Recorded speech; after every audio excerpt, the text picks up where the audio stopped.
নমস্কাৰ, মোৰ নাম শ্ৰী পৰেশ গোৱালা। মোৰ ঘৰ 1 নং চিন্তামণি গাঁও।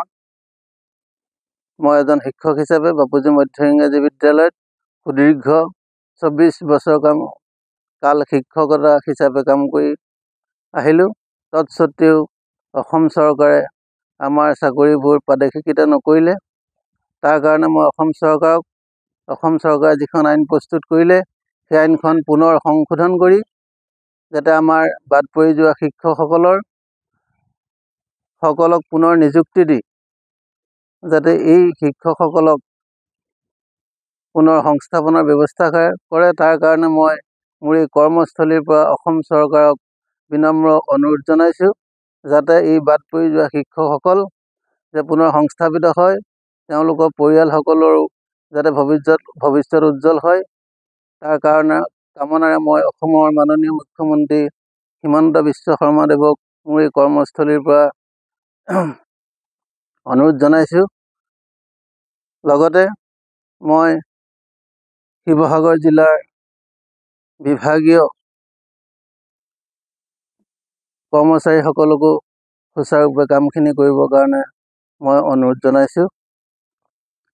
যেতিয়া অসম চৰকাৰে আমাৰ এই চৰকাৰী অপ্ৰাদেশিত বিদ্যালয়সমূহক চৰকাৰী নকৰিলে, তেতিয়া আমি নিৰুপায় হৈ অৱশেষত কৃষি কৰ্মৰ লগতে জড়িত হৈ জীৱন নিৰ্বাহ কৰিবলৈ ধৰিলোঁ। আৰু বৰ্তমান মই 7.5 বিঘা মাটিত মীন পালন কৰি নিজৰ পৰিয়ালৰ লগতে আন 10জনকো এই কামৰ প্ৰতি আকৰ্ষিত কৰিবলৈ উৎসাহিত কৰিছোঁ।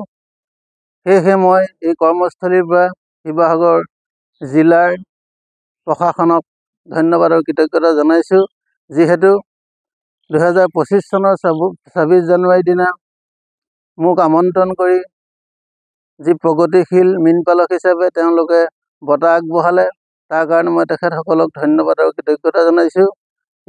লগতে বঁটা প্ৰদান কৰা অসমৰ মাননীয় কৃষিমন্ত্ৰী অতুল বৰাদেৱকো ধন্যবাদ জনাইছোঁ।